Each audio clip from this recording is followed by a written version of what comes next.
안녕하십니까. 지금부터 김용민 브리핑 이완배 기자의 경제의 속살 주간 방송 종합편을 보내드립니다. 광고 듣고 시작하겠습니다.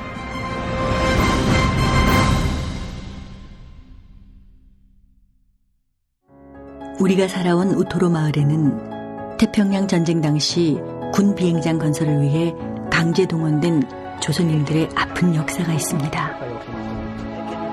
역사는 더 오래 기억하는 사람들의 것. 역사는 결국 함께 기억할 때 완성됩니다.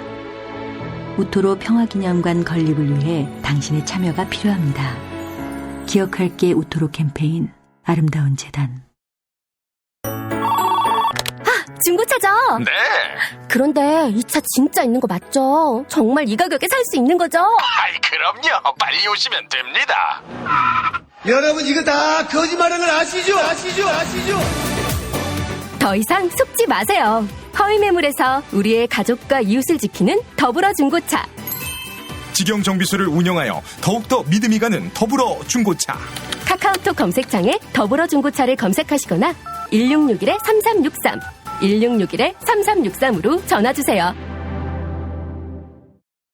탈모인 여러분, 샴푸 살 땐 반드시 천연 99% 이상, pH 5.5, 피부 자극 1% 미만인지 확인하세요. 2, 3일에 머리 하나 더 빠지는 걸 우습게 보지만 2, 3년이면 정수리만 1000개 차이 납니다.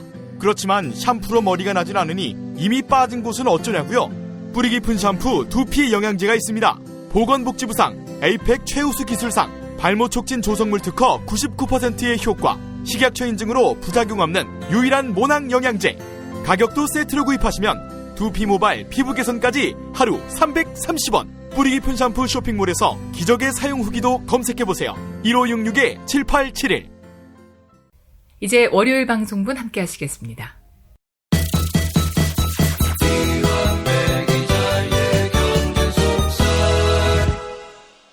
민중의 소리 이완배 기자 함께하겠습니다. 이완배 기자님. 네, 안녕하십니까? 네, 자, 오늘 어떤 이야기 준비하셨습니까? 예, 월요경제학 시간이죠. 오늘은 자만심과 공동체라는 좀 특이한 주제로 이야기를 나눠볼까 합니다. 자만심과 공동체.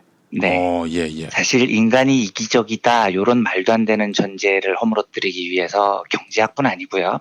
생물학, 사회학, 진화학, 인류학, 심지어 신경학까지 진짜 별의별 학문들이 다 동원이 됐습니다. 경제학이 제 멋대로 씌워놓은 이기적 인간이라는 굴레를 벗어나기 위한 노력이 무지하게 많았던 거죠. 네. 물론 저처럼 이제 협력이나 협동 이런 걸 중시하는 사람들 중에는 사실은 그 누구도요, 인간이 태어날 때부터 무지하게 협동적인 유전자를 가지고 있다. 사람은 다 아름답고 이타적이고 선하다라는 주장을 펼치지 않습니다. 저도 당연히 그렇게 생각하지 않아요. 다만 인간을 단 한 줄로 이기적이다라고 규정해서는 안 된다는 게 저희들의 주장인 겁니다. 그리고 우리 인간이 언제 더 협력적일 수 있느냐라는 건 연구를 하고요. 그걸 더 추구해야 된다라고 믿는 거죠. 실제로 협력적이라는 것이 경쟁적 혹은 이기적인 것에 비해서 얼마나 더 효율적인가에 대한 여러 연구들이 있습니다. 오늘 주제하기 전에 요 중에 하나를 간단히 소개해드리면 집단 선택 가설이라는 게 있어요. 예를 들면 아주 이기적인 사람들만 모여 사는 마을이 있고요. 아주 이타적인 사람들만 사는 마을이 있다고 가정을 해보겠습니다. 예. 근데 애초에 마을 숫자를 이렇게 세보면 이기적인 사람들이 사는 마을이 많았을까요? 이타적인 사람들이 사는 마을이 많았을까요? 요 경제학적으로 보면 이기적인 사람들이 사는 마을이 훨씬 많게 나옵니다. 왜냐하면 저희가 월요경제학을 통해서 죄수의 딜레마 이런 모형을 몇 번 살펴봤죠. 그런데 죄수의 딜레마 모형에 따르면 사람은요, 자기만의 이익을 극대화하면서 이기적으로 선택을 하는 게 자기에게 결과적으로 유리하다고 착각을 해요.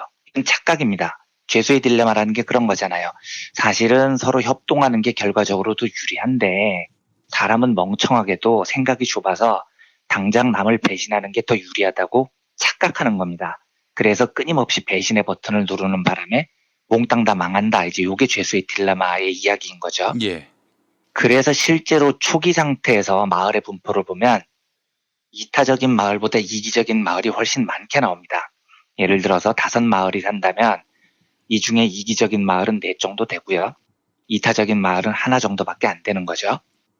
그런데 여기서부터 묘한 변화가 시작됩니다. 음. 이 5마을 중에 누가 더 잘 사느냐를 결과적으로 살펴보면 이타적인 마을이 더 잘 사는 겁니다. 네, 집단 내에서는 이기적으로 구는 게 내 개인에게 또 이익이 된다고 착각하는 사람들이 많을지 모르겠지만 정작 시간이 지나고 마을이 운영되는 걸 보면 압도적으로 협동적인 마을이 더 잘 살아요. 예를 들어서 홍수가 났습니다. 네. 이 마을 도로가 박살이 났어요. 음. 이타적인 마을의 주민들은 다 나와서 함께 복구를 합니다. 도로를 고치죠. 근데 이기적인 마을 사람들은 내가 나가서 왜 복구를 해야 돼? 돈 주는 것도 아닌데. 누가 대신 해주겠지. 나는 무임승차해야지. 이러면서 복구에 안 나서죠. 어느 쪽이 더 효율적이냐는 겁니다. 전쟁이 났어요. 이타적인 마을은 마을을 지키기 위해서 주민들이 총을 들고 싸웁니다. 근데 반면에 이기적인 마을 구성원들은 다 도망가 버립니다. 이게 훨씬 더 이기적인 선택이라고 믿으니까요. 그러면 어느 마을이 외부 침입에서 살아남을 가능성이 훨씬 크겠습니까? 여담이지만 그래서 제가 진짜 꼴 같지 않게 생각하는 게 경제학적으로 이기적 인간을 칭송하고 자유주의 경제학을 막 받드는 새끼들 보잖아요. 얘네들이 근데 뻑하면 애국심 강조하고 태극기 휘두르고 이러는 걸 보면 토 나옵니다.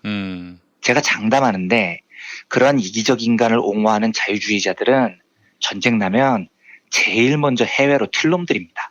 왜요? 인생관이 그런 거예요. 내가 왜 연대해야 돼? 내가 왜 나를 희생해서 공동체를 지켜야 돼? 난 이기적이니까 내 이익만 추구해야지. 요런 철학을 가진 놈들이기 때문에 그 자식들 지금 평시에는 맨날 태극기 휘두르고 애국하죠? 전쟁 나보십시오. 제일 먼저 해외로 튄다니까요. 그런 새끼들이 무슨 애국심 운운하고 자빠져 있는 겁니까? 실제로 그렇잖아요. 자유주의를 지지하는 자본가 놈들이 전쟁 나면 총 들고 싸울 것 같습니까? 튈 것 같습니까? 이재용이 싸울 것 같은가요? 튈 것 같은가요? 이 진짜 웃기는 이야기입니다. 네? 군대도 안 간 새끼들이 뭘 전쟁 나면 총 들고 싸우겠습니까? 이재용 군대 안 갔나요? 이재용 군대 안 갔습니다. 면제인데 면제 이유가 허리 디스크거든요. 예. 그런데 골프는 프로급으로 치신대요, 이분이요. 개그입니다, 진짜. 실제로 이병철의 장남 이맹희는 한국 전쟁이 터졌을 때 군대 가야 되는데 즉각 일본으로 튄 경험이 있습니다. 그러니까 실제로 돈 많은 새끼들은 맨날 말로만 애국심 강조하고요. 총소리 한 방 딱 터지면 제일 먼저 튑니다. 그 전에 튀겠죠. 그 전에 튀겠죠. 정보 입수도 빠르니까요. 그래서 이런 자들이 모여 사는 마을은 외부 전쟁에 매우 취약해요. 반면에 이타성과 공동체 정신을 가진 마을은 전쟁, 가뭄, 홍수 등등 외부의 강한 자극에 대비하면 훨씬 더 경쟁력이 강한 겁니다. 자, 그러면 어떤 마을의 세력이 점점 불어날까요? 제가 나그네인데 어느 마을에 정착을 하고 싶겠습니까? 당연히 이타적 마을에 정착하고 싶은 겁니다. 아무도 모르는 마을에 가서 정착을 할 때 이웃의 도움을 받아야 되는데 이기적 마을에서는 아무도 나를 안 도와줘요. 이러면 정착하기 힘들잖아요. 그래서 사람들은 이타적인 마을을 선택하고요. 이타적인 마을이 세를 불려나가는 현상이 생깁니다. 이게 집단 선택 가설이라는 건데요. 예. 근데 문제는 이론적으로는 그런데 역사적으로 보면 이 집단 선택 가설이 맞는 부분도 있고요. 맞지 않는 부분도 있습니다. 어떤 점에서 맞냐? 이타적인 마을이 이기적인 마을에 비해서 월등히 경쟁력이 높다는 부분은 대부분 연구 결과에 의해서 맞아요. 네. 그런데 정작 이타적 마을의 숫자가 불어나는 속도를 보면 생각만큼 빠르지 않습니다. 그러니까 집단 선택 가설에 따르면 여기 사람들이 막 모이고 새가 막 불어나야 되잖아요. 그렇죠. 그런데 그렇지 않다는 거예요. 왜냐하면 이런 마을은 시간이 지날수록 내부에서 붕괴가 되는 경우가 많기 때문입니다. 그러니까 이게 표현이 좀 잔인하지만 저는 이기심은 전염병 같은 거라고 이야기를 해요. 예. 죄수의 딜레마 게임이나 제가 과거에 말씀드렸던 사슴사냥 게임 같은 게임 이론에 따르면 협동은요, 훨씬 뛰어난 성과를 내지만 그걸 유지하기가 정말 어렵습니다. 왜냐하면 10명의 구성원 중에 딱 한 놈만 배신하겠다고 작심을 하잖아요. 예. 이 순간 나머지 사람들도 배신을 하는 게 유리하다는 판단을 합니다. 그러니까 공동체의 협동성은 깨지기가 굉장히 쉬워요. 예. 그래서 협동의 마을을 유지하고 집단적인 경쟁력을 유지하는 게 요럴 때 아주 중요한 임무는 만약에 우리 공동체 안에서 어떤 이기적인 요소가 발견되면 즉각 제거해버려야 됩니다. 굉장히 빨리 제거해버리지 않으면 협동정신 자체가 내부에서 와르르 무너집니다. 그래서 많은 협동주의자들이 주장하는 게요. 협동적이어서 경쟁력이 있는 마을들이 겉으로 보기에는 정말 평온하고 아무 긴장 없이 지내는 것 같지? 니들이 보기에는. 천만에 그 마을 사실은 무지하게 긴장감이 높은 마을이다. 협동성을 침해하는 아주 작은 요소가 나타나도 그걸 즉각 제거하기 위해서 제도, 문화, 관습 모든 것들을 팽팽하게 유지해야 되기 때문이다. 그래야 그 협동성이 장기적으로 유지된다. 이렇게 이야기를 합니다. 김용민 PD님께서도 협동조합의 경험이 있으시지만 선의에 비해서 잘 안 되죠. 그 협동조합의 경험이 있지만이 아니라요. 표현이 잘못됐습니다. 협동조합의 뼈아픈 실패의 경험. 예, 경험이 있지만 그렇게 해주시면 감사하겠습니다. 다시 정정해서 협동조합의 뼈아픈 실패의 경험? 뭐 하여튼 이런 게 있으시지만 선의로 모인 사람들이 그 협동과 공동체성을 유지해 가는데 그 앞에서 뭔가 균열의 요소가 나타나면 이걸 즉각적으로 제거하는 시스템이 있느냐 없느냐는 굉장히 중요합니다. 그 시스템을 초반에 제압을 못 하잖아요. 제가 아까 말씀드렸듯이 이기심은 전염병 같은 거예요. 그래서 들불처럼 먼저서 그 협동 공동체가 확 무너지는 경우가 많다고요. 그럼 이제 오늘의 주제로 돌아와 보겠습니다. 자만심과 공동체라는 좀 독특한 이름을 붙였는데요. 협동을 주장하는 수많은 경제학자들이 자주 인용을 하는 유명한 사례가 있습니다. 인류학자 리차드 리라는 사람의 유명한 부시맨 연구 사례입니다. 리차드 리라는 학자는 남아프리카 칼라리 사막에서 사는 쿵이라는 이름을 가진 쿵 부시맨족을 오랫동안 연구를 한 사람이에요. 그래서 쿵족과 3년을 실제로 함께 삽니다. 살면서 이 부족의 협동정신을 조사를 한 사람입니다. 그런데 리 교수가 조사를 마치고 집으로 돌아갈 때 마침 크리스마스가 된 거예요. 그래서 이 부족원들에게 3년 동안 너무 잘 도와주셔서 고마웠고 그래서 내가 선물을 하나 할게요 하면서 살찐 황소 한 마리를 구해서 선물을 합니다. 여기가 아프리카이긴 하지만 기독교가 선교된 이후에 부시맨들 사이에서도 크리스마스 때에는 이웃마을 사람들한테 소를 잡아서 선물하는 풍습이 있었다고 해요. 그래서 선물을 한다고 리 교수가 기껏 살찐 황소를 골라서 사서 줬는데 이 쿵족들이 그걸 보더니 면전에서 열나 비웃더라는 거예요. 교수님 어디서 이렇게 삐쩍 꼬른 황소를 샀어요. 속았네 속았어. 바가지 썼네. 이거 얼마를 주고 이렇게 삐쩍 꼰 거를 산 거야. 이러는 사람들도 있고요. 예. 선의로 선물을 했는데 아유 저렇게 바짝 마른 황소 먹어봐야 배가 차겠어. 저거 덩치만 크지 속은 다 물살이야. 이러면서 면전에서 비웃더라는 겁니다. 허허, 예. 아니 3년 동안 리차드 교수의 연구에 의하면 이 부족의 관습은 매우 협동적이고 매우 외부 공세에 서로를 도와주면서 헌신하는 그런 부족이었는데 내가 그래도 3년 가까이 살면서 감사하는 마음으로 기껏 수소문해서 황소 선물했더니 면전에서 비아냥을 거리니까 황당하잖아요. 그래서 되게 우울하게 크리스마스 잔치를 가요. 그런데 부족원들이 모여서 자기가 선물한 황소를 잡아서 열나 맛있게 먹더라는 겁니다. 춤도 추고 되게 행복해해요. 사실 리 교수가 선물한 황소는 굉장히 살찐 황소가 맞거든요. 예. 그래서 이제 이 사람들이 맛있게 먹어주니까 기분이 좀 좋아지려고 했어요, 리 교수가. 그런데 쿵족들이 황소 다리 같은 거 들고 리 교수한테 오더니 뭐라고 이야기를 하느냐. 아유 교수님 또 어디서 이런 삐쩍 꼬른 황소를 바가지를 써서 왔어요. 먹을 게 없네 먹을 게 뼈다귀밖에 없네 이러면서 연락에 맛있게 먹고 가더라는 거예요. 황당하잖아요. 네. 그래서 리 교수가 너무 어이가 없어서 자기가 오랫동안 안내를 받았던 토마조라는 이름의 부시맨한테 이거 왜 이러는 거냐 이 사람들이 하고 물어봅니다. 그런데 토마조의 대답이 저건 교만을 막는 부시맨들의 독특한 시스템입니다. 이렇게 답을 해요. 그 토마조 설명이 이렇습니다. 사냥을 나간 어떤 쿵족의 사냥꾼이 무지하게 큰 동물을 잡아왔어요. 그리고 이 동물은 마을 사람들 모두가 공유해서 나눠 먹습니다. 아주 좋은 협동 공동체 문화죠.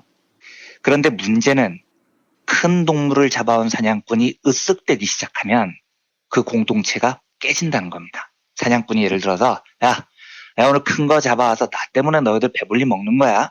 이런 행동을 보이고요. 다른 민중들이 아유 당신 덕분에 잔뜩 먹게 됐어요. 당신이 짱이에요. 이러면 큰 동물을 잡아온 사냥꾼에게 권력이 생깁니다. 그리고 그 권력 때문에 사람을 깔보게 된다는 겁니다. 예. 그래서 쿵족의 전통은 누군가가 큰 짐승을 잡아오면 잡아온 사냥꾼이 먼저 거꾸로 행동을 해요. 아유 오늘 사냥 조졌네요. 나는 사냥에 소질이 없는 것 같아요. 잡아도 이렇게 삐쩍 꼬른 애들만 잡게 되네요. 미안해요. 이러고 들어온다는 겁니다. 커다란 거 잡고요. 그러면 마을 부족들이 입이 귀에 걸립니다. 왜냐하면 그런 이야기를 듣는 순간에 이미 이 사냥꾼이 큰 걸 잡아왔다는 뜻이라는 걸 아는 거죠. 오늘 저녁은 배불리 먹는 겁니다. 그런데 주민들은 또 어떻게 대답을 하느냐. 살찐 짐승 잡은 거 보고도 아이고야 어디서 이런 뼈다귀를 잡아왔어? 아유 요걸 잡아왔다고 마을 사람들 다 모이게 한 거야? 이렇게 삐쩍 마른 놈 잡았는 줄 알았으면 내가 여기 먹으러 오지도 않았지? 에이 오늘 저녁은 물이나 마셔야겠네. 일부러 막 앞에서 이렇게 쫑코를 준다는 겁니다. 그런데 이게 농담이라는 사실을 모두가 알아요. 하지만 누구도 이 농담에서 벗어나지 않습니다. 그래서 이걸 설명을 하면서 토마조라는 무시맨이 리 교수한테 한 말이 이렇습니다. 어떤 사람이 너무 많은 짐승을 잡게 되면 그 사람은 자기가 추장처럼 대단한 사람이 된 걸로 착각하게 돼요. 그리고 다른 사람들을 자기 하인이나 자기보다 못한 사람으로 여기죠. 그렇게 되는 걸 그냥 보고만 있어서는 절대 안 돼요. 잘난 체하거나 교만한 사람들을 우리는 절대 그냥 두지 않습니다. 이걸 그냥 두면 그런 교만이나 자만심이 언젠가 우리 형제 자매들을 죽이거든요. 그래서 우리는 항상 그가 사냥한 짐승의 고기가 정말 형편없다고 일부러 말하는 거예요. 이런 식으로 그의 마음에 교만함이 차지 않게 해서 그걸 겸손하게 만들어주는 거지요. 이렇게 답을 합니다. 제가 이 쿵족의 행동이 좋다 나쁘다를 말씀드리려는 게 아니고요. 공동체를 유지하는 일이 이렇게 어렵다는 걸 말씀드리려는 겁니다. 협동적 공동체는 그냥 가만 놔두면 유지되는 게 아닙니다. 요건 쿵족만의 문화와 규범이겠지만 공동체를 깨려는 어떤 작은 병원균, 쿵족은 이걸 잘난 체, 교만이라고 봅니다. 그리고 이게 보이는 즉시 그 사회 전체가 시스템적으로 달려들어서 그 자만심이나 교만함이 뿌리를 내릴 수 없도록 제어를 해버리죠. 이런 철저한 문화하고 규범이 지켜져야만이 그 마을의 공동체성이 유지된다는 겁니다. 자 보십시오. 어떤 집단이 성과를 냈을 때요. 그 집단이 성과를 잘 유지해 가면서 오랫동안 경쟁력 있는 공동체로 남는 경우를 보면 구성원들 대부분이 다 겸손합니다. 공을 서로에게 돌려요. 그런데 반면에 한두 번 경쟁력을 보인 집단 공동체가 세 번째, 네 번째 깨지는 경우가 꽤 있습니다. 왜냐? 그 안에 가보면 공치사 하는 놈들끼리 싸움을 시작을 해요. 야, 이번 성공은 내 덕이야. 웃기는 소리 하고 있네 임마. 네가 뭘 잘했어. 내가 잘해서 그런 거야. 이렇게 잘난 척하는 사람들이 경쟁을 시작하잖아요. 공동체성이 대부분 깨집니다. 투쟁도 마찬가지예요. 실제로 저는 투쟁은 훨씬 더 심하다고 생각을 하는데 예. 기득권과의 투쟁이라는 게 어려운 거죠. 그리고 기득권과의 투쟁이라는 것을 어떻게 혼자서 성공할 수 있겠습니까?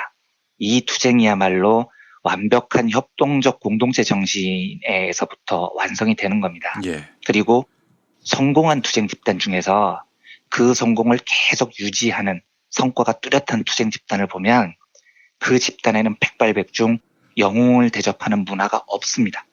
영웅적 행동을 하는 사람들도 없고요. 혹시 한두 명이라도 나오면 즉시 제압을 해요. 그래서 그 분위기 덕에 누구도 내가 영웅이라고 주장하지 않죠. 근데 반면에 어떤 투쟁 집단은 투쟁을 한두 번 성공하고 나면 이번 투쟁은 우리가 다 했지. 우리 덕분이지. 아이 웃기는 소리 하고 있네. 니들이 뭐 했어. 우리 덕분이지.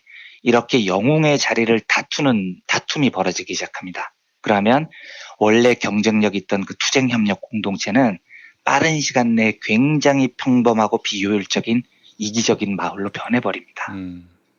협동의 공동체 마을은 유지만 잘 되면 분명 이기적 마을에 비해서 굉장히 큰 경쟁력이 있습니다.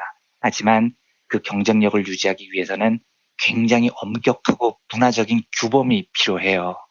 그 중에서도 오늘의 주제는 영웅심을 배제하는 겁니다.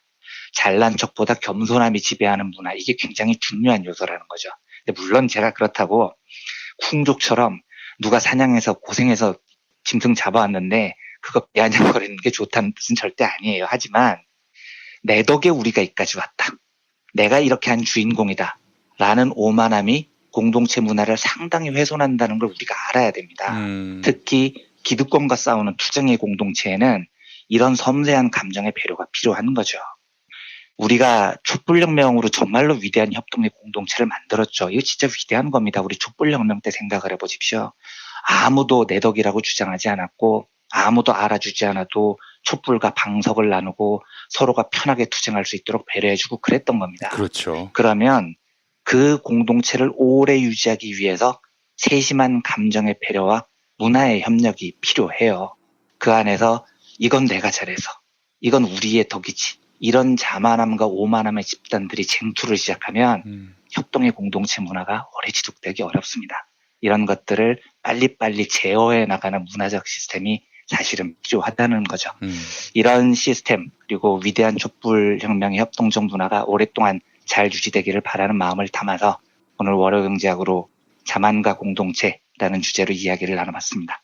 자기 공로 앞세우는 사람들 보면 뭐 제 경험에 비추어 봤을 때 공동체보다도 자기가 중요한 사람이에요. 그렇죠. 자기가.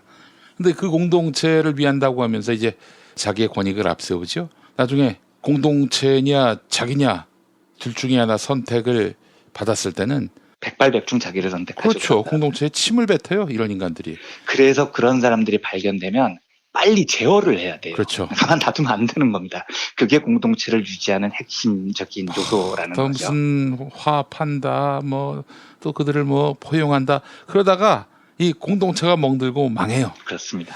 제 경험에 비춰봤을 때 빨리 정리를 해야 되고 빨리 공동체를 리뉴얼 해야 되는데 그 골든타임이 있거든요. 골든타임 다 놓치면 망해요. 사실은 골든타임이라고 하는 그 시간이 굉장히 짧아요. 왜냐하면 제가 아까 말씀드렸듯이 이런 거는 전염병 같은 거기 때문에 하다가 이게 확 무너지는 경우가 많습니다. 상당히 적재적소의 문화적인 제어가 필요하죠. 제도적인 제어든지요. 시간 다 놓치면은 이제 버스는 떠나는 것이고요. 손 흔들어봐야 무슨 소용이 있겠어요. 아이고 참. 너무 뼈저리게 대답을 하시니까 제가 마음이 조금 아프네요. 아니 그렇지 않습니다. 굉장히 중요한 말씀하셨는데 특히 이 진보나 민주주의 베이스에서는요. 그러니까 사실은 보수 쪽은 이 오너가 확실하잖아요. 오너십 없는 보수는 없어요. 지금 자유한국당이 혼돈을 겪고 있는 이유가 오너십이 없기 때문에 혼돈을 겪고 있는데 그래서 저쪽은 보수 정당을 탈피하는 그래서 민주공당으로 가는 그런 로드맵은 전혀 없고 새로운 어떤 리더, 새로운 간판. 오너 찾고 있는 거죠. 네. 그러고 있어요.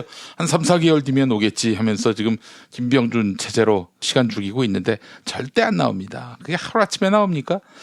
진보, 민주 기반에서는 리더가 나오더라도 절차적 정당성을 거치도록 하고요. 뭐 하여간 구성원 한 명 한 명의 의견을 소중하게 담는 부분이 있는데 이러다 보니까 그 욕심 가진 놈이 들어와가지고 이 공동체 망치면요. 이거 걷잡을 수가 없어요. 그렇습니다. 그러니까 다양한 의견을 존중하는 것은 물론 필요한데요. 그 의견이 공동체성을 훼손하는 전염병의 원인이라면 그 기자의 자기 욕망이 있으면요. 그건 빨리 제어가 돼야 되죠. 빨리 정리가 돼야 됩니다. 그대로 방치를 하게 되면은 자기 존재감을 더 키우기 위해서 더 망나니 짓을 한다고요.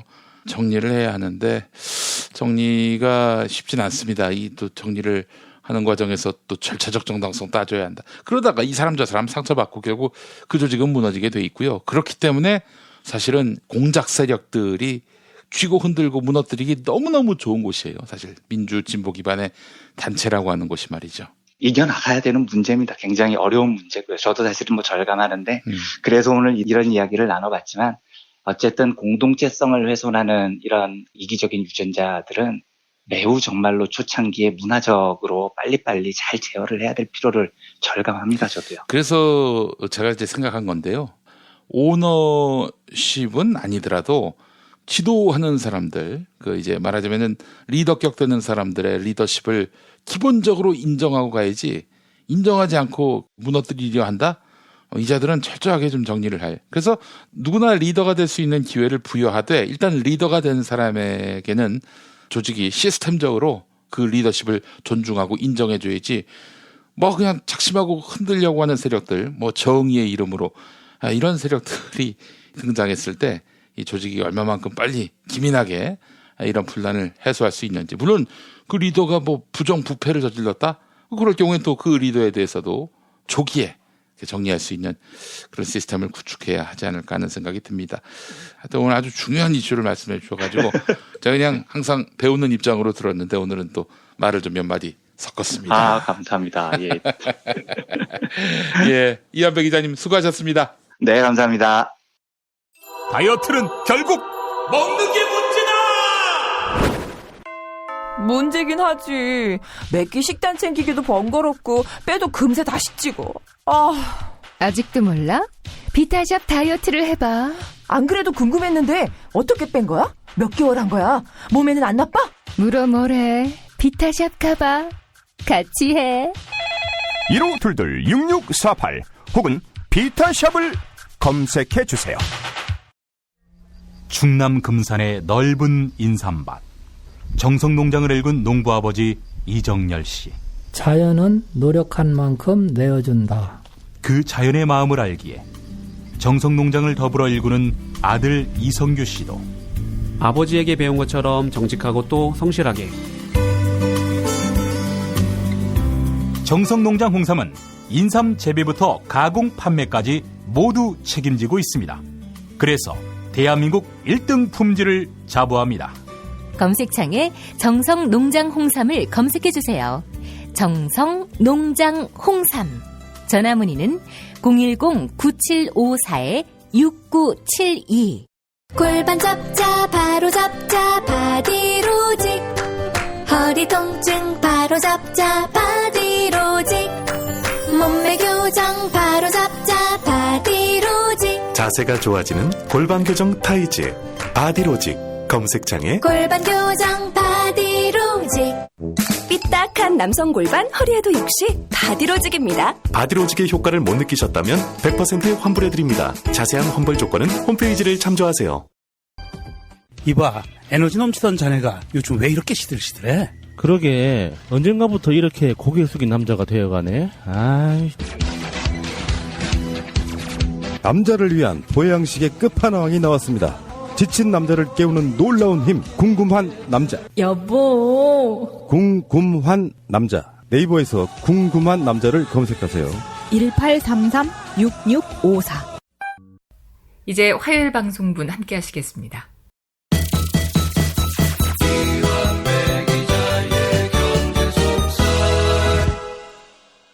민중의 소리 이완배 기자 함께하겠습니다. 이완배 기자님. 네, 안녕하십니까. 자, 오늘 어떤 이야기 해주시겠습니까? 예, 오늘은 요즘 가장 핫한 이슈죠. 정부가 추진하고 있는 인터넷 전문은행의 은산분리 규제 완화에 관한 이야기를 나눠보겠습니다. 아이고, 오늘 드디어 보따리를 푸시는군요. 네, 뭐 걱정이 좀 되지만 한번 해보겠습니다. 예. 지난주에 잠깐 말씀드렸던 대로 조심스럽긴 하지만 저는 인터넷 전문은행에 한해서 은산분리 규제 완화하는 것에 대해서 비교적 유연한 생각을 갖고 있습니다. 예. 한번 해볼 만하다라고 보는 쪽이에요. 물론 상당히 예민한 이슈들이 몇 가지 있습니다. 그런 것들을 지금부터 한 이틀에 걸쳐서 종합적으로 다뤄보려고 합니다. 양이 많아서 하루에는 도저히 안 될 것 같고요.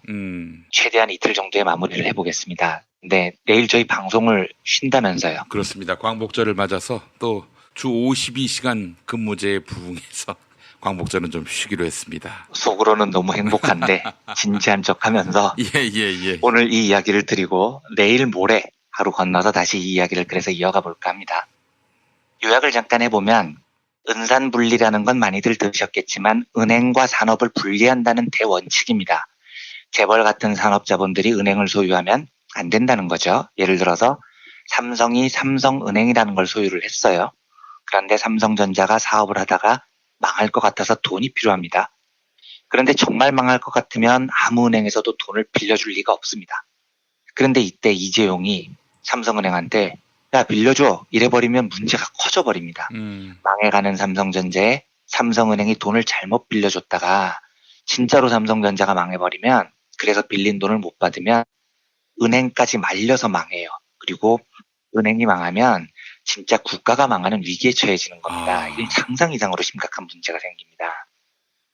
그래서 은행이 기업에 돈을 빌려줄 때는 냉정한 심사를 통해서 빌려줘야 됩니다. 그런데 재벌 총수가 이걸 갖고 있으면 냉정한 심사가 될 리가 없잖아요. 그러므로 산업자본은 은행을 소유할 수 없다. 이게 은산분리의 원칙이라는 거죠. 예. 그런데 이번에 정부가 이걸 완화하겠다고 한 겁니다. 물론 일반 은행이 아니고 카카오뱅크 같은 인터넷 전문 은행에 한해서, 그리고 은산분리의 대원칙을 지키는 한도에서, 즉 재벌들이나 일정 조건을 넘어서는 대기업은 여전히 은행을 소유할 수 없다는 걸 전제로 인터넷 전문 은행에 한해 일부 산업자본의 진출을 허용한다. 이런 취지입니다. 근데 이 문제에 대한 여러 이야기들은 내일 모레 다시 다루겠습니다만, 하나만 미리 말씀드리면 은산분리 완화에 대한 여러 걱정의 목소리가 높은데, 이 걱정의 목소리는 높으면 높을수록 좋습니다. 저는 해볼 만하다고 생각합니다만, 그렇다고 우려의 목소리를 내는 게 잘못된 게 절대 아닙니다. 그리고 예상되는 문제를 막기 위해서라도요, 지금은 반대와 걱정의 목소리가 충분히 커져야 됩니다. 이 이야기는 내일 모레 자세히 해보기로 하죠. 오늘의 주제는 은산분리 완화라는 아이디어가 나오게 된 배경입니다. 예.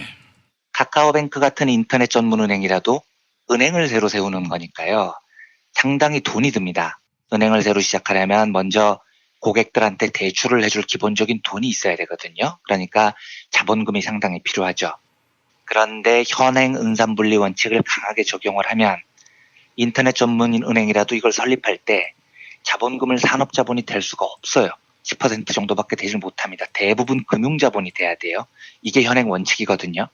그런데 문제는 우리나라의 금융자본이라는 게 이 존재 자체도 규모도 작고 실력도 상당히 뒤처져 있다는 데 문제가 있습니다. 지금 우리나라는 5대 은행 시스템이라고 합니다.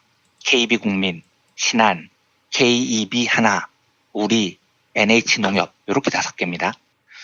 요걸 지금처럼 그냥 유지하는 건 아무 문제가 없어요. 이미 이 5개 은행은 초대형 은행이 됐습니다. 그런데 새로운 은행을 만든다고 했을 때 이 5대 은행 외에 새로운 은행의 자본금을 댈 만한 금융자본이라는 걸 찾기가 어려워요. 그러니까 미국만 해도 월가라는 거대한 금융자본의 주도로 경제가 발전해온 나라이기 때문에 금융자본의 규모 자체가 큽니다. 근데 우리나라는 균형적인 면을 보면 압도적으로 산업자본의 규모가 훨씬 큰 나라예요. 요게 첫 번째 문제입니다. 둘째로 그러면 있는 대로나마 5대 은행으로 인터넷 전문 은행의 역할을 하면 되지 않느냐인데요. 이론적으로는 충분히 그럴 수 있습니다. 그런데 현실적으로 그렇지가 않아요. 제 주관적인 견해입니다만 5대 은행을 중심으로 한 한국 금융자본은 혁신성, 참신성, 창의성, 실력 등등등 모든 면에서 매우 떨어집니다. 그러니까 과거에 은행 숫자가 무지 많았을 때부터요. 우리나라의 은행은 관치금융의 창구 같은 거였습니다. 독재 정권 때는 그냥 은행을 막 주물러요. 그래서 지금도 우리나라 은행을 이끄는 경영자들을 보면 진짜 미안한 이야기지만 수준이 저 바닥에 있습니다. 그러니까 이팔성 같은 애들이 이명박한테 뇌물 주고 우리금융지주 회장을 하는 겁니다. 정권 바뀔 때마다 이명박 정권 때 4대 천왕이니 박근혜 때 서강대 출신 금융인들이라고 하죠. 서금회니 이런 애들이 설치는 이유가 실력으로 혁신성으로 창의성으로 CEO에 오르고 금융을 개혁하고 이런 인재풀이 없는 거예요. 우리나라 금융계에는요. 과거에 국민은행하고 주택은행이 합병을 할 때 난리가 난 적이 있었습니다. 와, 정체됐던 은행권의 일대 혁신이 이뤄질 거다. 메가뱅크의 출현이다. 이런 거죠. 그러니까 당시만 해도 우리나라 은행 산업이 정체됐었던 이유는 덩치가 작았기 때문이라는 분석이 많았어요. 그런데 업계 1위, 2위인 국민은행하고 주택은행이 합병을 하는 겁니다. 이러면 우리도 월가에 버금가는 초대형 메가뱅크를 갖게 될 거고 경쟁력이 생기고 금융산업 찌하게 발전할 거다. 난리도 아니었거든요. 그런데 국민은행하고 주택은행이 합병을 한 뒤 뭐가 달라졌습니까? 이름만 KB 국민은행으로 바뀐 거예요. 그대로 뒷걸음질을 칩니다. 평소처럼 예금 받고 대출하고 수수료 받고 예대 마진으로 돈 벌고 아무것도 달라진 게 없었습니다. 2006년에 조흥은행하고 신한은행이 합병을 해요. 이때도 난리였습니다. 또 다른 메가뱅크가 출현해서 메가뱅크끼리 경쟁이 붙는다. 이제 달라질 거다. 그런데 몇 년이 지났더니 아무것도 달라진 게 없습니다. 달라진 건 조흥은행 고객들의 통장 이름이 신한은행으로 바뀐 것 빼고는 아무것도 안 바뀌어요. 2015년에 하나은행하고 외환은행이 합병을 합니다. 와, 새로 업계 1위의 초대형 메가뱅크의 출현이다. 뭐가 달라졌냐고요. 합병하고 노동자들 인력 줄인 것 빼고는 아무런 혁신이 안 일어납니다. 그래서 제가 우리나라 5대 은행 CEO들, 경영자들 보면 환장하는 게요. 이 사람들은 혁신에 관심이 있는 게 아니고요. 모든 관심이 연임되는 데 있어요. 그래서 이 사람들은 금융 발전에 노력하는 게 아니라 정치를 합니다. 제 예를 하나 들어볼까요?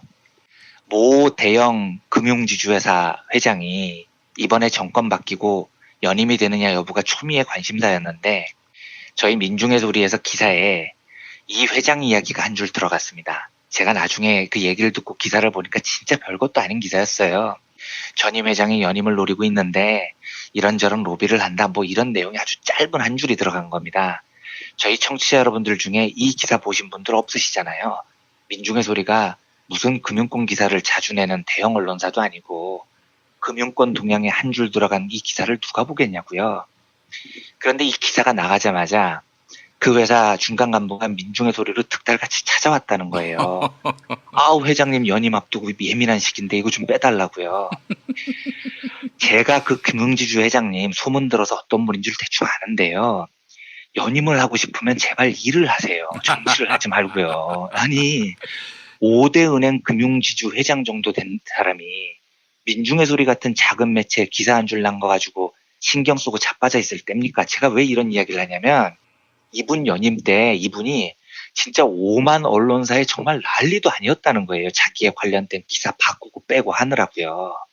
일을 하시라고요. 일을요. 이런 짓을 하지를 말고요. 예를 조금만 더 들어보겠습니다. 2016년 초에 박근혜 때죠. 금융위원회가 ISA라는 새로운 계좌 상품을 만든 게 있습니다. 이걸 개인 종합 자산관리 계좌라고 해서 하나의 계좌인데 여기에 예금도 다르고 펀드도 다르고 주가 연계증권이라고 하죠. ELS도 다르고 다양한 금융상품을 한 계좌로 다 할 수 있는 겁니다. 그러니까 종전에는 예금이면 예금, 펀드면 펀드, 계좌가 다 따로 있어서 굉장히 불편했는데 전부 다 한 계좌에 담아서 편하게 이용하세요. 이런 취지였습니다. 근데 이게 나쁘다는 게 아닙니다. 할 수 있어요. 할 수 있는데 이게 허용된 다음에 저한테도 은행 다니는 지인으로부터 연락이 왔습니다. 이거 하나 마련하라는 거예요. 그래서 제가 웃으면서 야, 예금, 펀드, ELS를 한 계좌에서 관리한다는 건데 나는 예금, 펀드, ELS가 아니고 통장 자체가 마이너스인 사람이다. 그러니까 한 통장에서 관리할 만한 여러 자산 자체가 없는 사람이다. 내 계좌를 살펴보면 제1금융권 부채, 제2금융권 부채 이렇게 구분되지 예금, 펀드 이렇게 분리되지 않는다. 내가 그거 있어봐야 뭐하냐 이렇게 웃으면서 이야기를 했습니다. 근데 이 친구가 뭐라고 하냐면 무조건 제발 일단 하나 만들어 달라는 거예요. 꼭 부탁한대요. 이 친구가 평소에 그런 친구가 아니거든요. 근데 부탁 강도가 너무 강해요. 그러면서 하는 말이 요 계좌 일단 만들면 은행에서 10,000원을 그냥 계좌에 넣어준다는 거예요. 공짜로요. 10,000원은 네가 갖고 통장은 그냥 안 써도 된다는 겁니다. 제발 계좌만 만들어 달래요. 그래서 제가 야, 너 평소에 안 이러더니 왜 이러냐 물어봤더니 위에서 너무 쫀답니다. 은행 직원 1인당 계좌 몇 개를 반드시 만들어야 되고요. 이게 직원들 성과에 반영이 된답니다. 실제 고객들이 그 계좌를 쓰고 안 쓰고가 상관이 없대요. 깡통 계좌 만들어도 되니까 계좌 숫자만 채우라는 겁니다. 이게 무슨 쌍칠년도 영업 방식입니까? 예? 아니, 신문사 기자들이 지인 동원해서 구독 확장하면서 백화점 상품권 10만원짜리 준다 하고 뭐가 다르냐고요. 21세기 백주 대낮에 그 똑똑한 은행 노동자들이 창의적인 일에 몰두해도 될까 말까 한 판에 이딴 영업을 시키고 있습니다. 경영자들이요. 그런데 이걸 왜 이렇게 하냐면 박근혜가 밀어붙인 정책이어서 그렇습니다. 이걸 얼마나 은행들이 성심성의껏 해서 계좌를 늘리느냐에 따라서 은행장들, 금융지주 회장들의 연임이 결정됩니다. 그러니까 목숨 걸고 합니다. 그 결과가 얼마나 비참한 줄 아십니까? 은행들 무지하게 기스났습니다. 10,000원씩 다 꽂아주면서 손실 엄청 봤어요. 실제로 IS 계좌를 이런 식으로 불려나갔더니 만들어진 전체 계좌의 80%가 깡통이 돼버렸습니다. 80%가 아무도 안 쓰는 계좌가 돼버린 거죠. 이런 쌍칠년도 마인드에 젖은 금융 CEO들이 운영하는 5대 은행에 뭘 기대를 하겠습니까? 더 가보겠습니다. 같은 해 2월, 2016년 2월에요.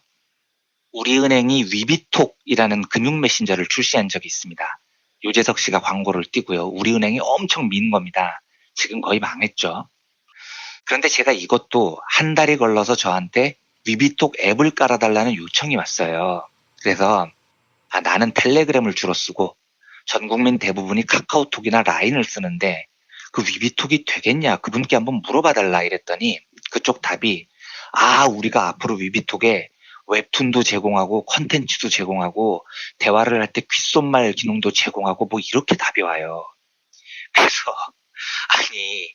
웹툰을 다음 카카오는 안 제공하니 라인 메신저는 네이버 웹툰이 안 제공되니 걔네들이 훨씬 더 빵빵한데 나는 유미의 세포들, 신의탐, 노동본색, 끼리끼리 다음 네이버 웹툰 무지 좋아하는 사람이다. 그런데 지금 그 시장에 우리은행이 뛰어들어서 웹툰 제공할게요. 이게 무슨 차별적인 아이디어가 되겠냐 이렇게 반론을 했습니다. 그랬더니 나오는 말이 형, 저한테 부탁한 친구 말이 이게 지금 그런 문제가 아니고요. 우리은행 노동자들이 한 명에 50명이나 100명씩 무조건 의무적으로 위비톡 실적으로 올려야 된대요. 좀 봐주세요. 이러는 겁니다. 제가 이걸 보고 말이 안 나오더라고요. 이게 지금 우리나라 5대 은행 경영자의 수준인 겁니다. 이 진짜 어떻게 평가를 해야 되겠습니까? 반면에요. 카카오뱅크 같은 회사를 보십시오. 제가 방송에서도 한번 말씀드렸지만 저는 다음 카카오라는 회사 자체를 높게 평가하지 않습니다. 오히려 걱정스러운 게 훨씬 많아요. 너무 좀 심하게 오만해진다는 느낌을 받습니다. 그런데 카카오뱅크라는 영역을 좁혀서 보면 출범 이후의 행보가 상당히 스피드가 있습니다. 공인인증서 폐지, 간단한 해외 송금, ATM 수수료 무료 이런 아이디어들을 보면 기존의 5대 은행이 갖고 있는 답보된 스텝이 아니에요. 물론 혹자들은 공인인증서 폐지가 뭐 대단한 아이디어냐라고 하실지 모르겠지만 제 말은 그게 간단한 아이디어라면 왜 그 간단한 아이디어를 5대 은행은 못했냐는 겁니다. 그러니까 이쪽이 그래도 IT 기업이라는 스피드가 있고 젊은 데다가 신규 진입자라는 도전의식 때문에 남들이 못하는 걸 찾아내려고 노력을 합니다. 우리은행이 위비톡 같은 걸 만들고 자빠져 있을 때 얘네들은 훨씬 더 소비자 중심의 아이디어를 내고 있는 거죠. 반면에 K뱅크라고 불리는 인터넷 은행이 하나 더 있죠. 여기는 이제 K티어가 아이디어를 주도하는데 저는 사실 K뱅크에 대해서는 매우 부정적입니다. 여기가 우리나라 최초 인터넷 전문 은행인데 기껏 오만 뒷얘기 나오면서 인터넷 전문 은행 진출하게 해줬더니 하는 짓을 보면 전혀 참신하지가 않아요. 이게 왜 그러냐면 KT라는 기업이 그다지 혁신적이지 않기 때문입니다. 그래서 K뱅크를 보면 소비자 가치를 혁신적으로 늘리는 이 혁신에 관심 있는 게 아니고 KT가 보유하고 있는 어마무시한 고객 정보를 이용해서 어떻게 하면 빨리 대출 상품 팔아서 돈 벌까 이 고민부터 하고 앉아있더라고요. 이게 전형적인 꼰대 대기업 마인드거든요. 그래서 사실 저는 KT 같은 기업들이 이번 은산분리 완화로 좀 더 인터넷 은행에 진출할 길이 넓어지긴 하지만 저는 이런 쪽은 별로 기대가 안 돼요. 반면에 카카오뱅크나 좀 작은 기업들, 인터넷 IT 기업들이 진출하는 경우는 기대하는 바가 있습니다. 정리하자면 제 시각에는 5대 은행 체제라는 고착된 시스템이 너무 정체되어 있습니다. 5대 은행장, 금융지주 회장, 요 임원 시스템을 보면 제가 보기에 꼰대 시스템이에요. 40대 은행장 본 적 있습니까? 40대 금융지주 회장 본 적 있나요? 하다못해 재벌들도 가끔 계열사의 40대 사장 이런 시도들을 해요. 심지어 30대 사장 이런 시도들을 합니다. 그런데 우리나라 은행 역사가 몇 년인데 여기 바닥은 리더는 그냥 50대 후반, 60대 초반 꼰대들이고요. 관심은 오로지 연임입니다. 그리고 은행 경영자들에 대해서 핫한 소식이 들리면 그 소식은 전부 파벌 싸움이에요. 그러면서 소비자들로부터는 너무 태연히 금융 착취를 해갑니다. 심지어 갈수록 착취하는 방식이 성의가 없어져요. 그냥 ATM에서 수수료 떼가고 송금할 때 수수료 떼가고 민중들이 알아먹기 힘든 금융상품 개발해서 지들 수수료 높은 거 창구에서 팔아먹습니다. 놀라운 거 하나 알려드릴까요? 우리가 펀드에 가입을 하면 1년에 내 재산의 1.5% 정도를 꼬박꼬박 수수료를 냅니다. 이걸 펀드를 운영해주는 회사, 그러니까 우리 돈으로 실제 투자를 해주는 회사가 있어요. 그 회사가 많이 가져갈까요? 아니면 펀드를 팔아준 은행이 더 많이 가져갈까요? 우리가 낸 1.5%라는 수수료 중에 3분의 1을 은행이 가져가요. 이유는 내가 팔아줬기 때문입니다. 정작 그 돈을 머리 굴려서 운용하는 회사는 수수료의 3분의 1밖에 못 가져갑니다. 웃기잖아요. 은행이 뭘 했다고요? 이런 식으로 너무 쉽게 돈을 벌어가는 겁니다. 이러니까 5대 은행은 그냥 정체돼 버리는 거죠. 제가 인터넷 전문은행에 관해서 은산분리 완화에 비교적 우호적인 건 이 무성의한 5대 은행 시스템의 변화를 원하기 때문입니다. 물론 여러 문제점이 있어요. 근데 그건 내일 모레 이야기하기로 하고요. 오늘은 하나만 덧붙이겠습니다. 이건 은산분리 완화를 찬성하건 반대하건 양쪽 모두 다 조금 주의했으면 하는 대목입니다. 예를 들어서 은산분리 완화를 해서 새롭고 참신한 인터넷 전문은행이 많이 나왔다고 해보겠습니다. 제일 긍정적인 시나리오로요. 그러면 일자리가 늘어날까요? 요건 문재인 정부도 꼭 알고 있어야 됩니다. 이렇게 금융산업이 혁신되면 새로운 일자리가 늘어날 것이다. 이건 굉장히 위험한 발상이에요. 사실은 오프라인 은행들이 점점 줄어들고 있고 그렇다면은 당연히 고용도 줄어들 수밖에 없는 건데 오프라인 은행이 아니라 이제 온라인 은행을 활성화하는 차원에서 은산분리를 완화한다는 건데 과연 고용 창출이 얼마나 될지 이건 사실 미지수가 아닐까 싶은데요. 당연히 의문이죠. 그리고 고용 창출 면에서는 결과적으로 안 좋은 결과가 날 가능성이 높습니다. 말씀해 주셨듯이 인터넷 전문은행은 점포가 없는 은행이니까요. 예전에요. 우리나라 증권업계가 많이 정체됐을 때 그야말로 재벌들이 개나 소나다 증권사 하나씩 끼고 있었을 때가 있었습니다. 근데 모든 증권사 서비스가 아무 차별이 없어요. 그래서 시장 점유율을 보면 삼성증권 5%, LG증권 5%, 신한증권 5%, 현대증권 5%, 굿모닝증권 5% 전부 이랬었던 데가 있었습니다. 그런데 이 정체된 증권 시스템에 홈 트레이딩 시스템이라는 게 도입이 됩니다. 점포 없는 온라인 거래 시스템이라는 새로운 무기를 들고 재벌 계열사가 아닌 새로운 도전자들이 등장한 거죠. 키움증권이나 이트레이드 증권 이런 애들입니다. 그런데 이 신규 진입자들이 완전히 증권 거래판을 바꿔버렸습니다. 증권 거래할 때마다 내는 수수료를 기존 재벌 계열사들이 받았던 것에 비해서 10분의 1, 20분의 1 이렇게 떨어뜨려 버리는 겁니다. 점포 없이 하면서요. 이게 전부 무점포 거래를 바탕으로 했기 때문에 이렇게 수수료 인하가 가능했던 거죠. 그런데 이 도전이 지금은 완전히 업계 판을 바꿔버렸습니다. 그리고 요건 분명히 소비자들에게 상당히 새로운 가치를 전해줬죠. 그러면 이 증권업계의 혁신으로 키움증권이나 이트레이드 증권 같은 새로운 회사가 생겨서 일자리가 늘어났을까요? 천만에요. 거래 시스템이 온라인 거래로 대거 옮겨옵니다. 이러면 재벌 계열사들 증권사들도 요즘은 거래 수수료를 거의 0%에 가깝게 떨어뜨렸습니다. 그런 온라인 거래를 주력으로 삼아요. 이것 때문에 지금 몇 년 동안 계속해서 증권가에서 피눈물 나는 구조조정이 벌어지고 있는 겁니다. 지금도 증권사들이 매년 점포 줄이는 게 아주 고통스러운 임무 중에 하나예요. 요걸 대비를 해보면 인터넷 전문은행의 활성화, 은산분리 완화는 제가 거의 확신하지만 이 정부가 바라는 일자리 창출 효과를 내기 어렵습니다. 오히려 고용률을 떨어뜨릴 가능성이 높은 거죠. 그런데 은산분리 완화에 반대하는 쪽에서 봐라. 야, 점포 없애고 무점포 거래하는 인터넷 은행이 늘어나는데 어떻게 고용이 늘어나냐. 고용이 오히려 줄어든다. 도대체 이 짓을 왜 하라고 하느냐. 이런 주장도 조금 위험해요. 왜냐하면 기존 점포 노동자들의 일자리를 지키기 위해서 무점포 은행을 만들지 말자라고 이야기를 하는 건 궁극적인 대안이 절대 될 수가 없습니다. 이건 어떤 이야기냐면 컨베이어 벨트 시스템이 도입되면 현장 노동자 일자리가 줄어드니까 컨베이어 벨트 시스템을 도입하지 말자 이런 이야기를 하는 거거든요. 그런데 산업은 역사적으로요. 끊임없이 일자리를 줄이는 방향으로 기계화가 진행되게 돼 있습니다. 이걸 인위적으로 막는다고 1, 2년 막는다고 대안이 되지 않습니다. 보수 언론이 그 최저임금 올리는 게 싫어서 한참 동안 언론으로 최저임금 올렸더니 무임 편의점이 늘었다 이따위 지랄들을 하고 있었는데 이거 진짜 웃기는 이야기인 겁니다. 예. 그 그건 최저임금 올리는 거하고 아무 상관이 없는 겁니다. 무인점포 시스템은요, 기술이 발달할수록 조만간 어쩔 수 없이 대세가 돼요. 최저임금하고 상관없는 이야기입니다. 그런데 이걸 보고 야, 그렇게 무인점포를 도입을 하면 노동자들 일자리가 줄잖아. 맞죠? 맞습니다. 정서적으로 맞는데 그렇다고 무인점포 기술 개발을 하지 말자. 이걸 막는 건 대안이 되지 못합니다.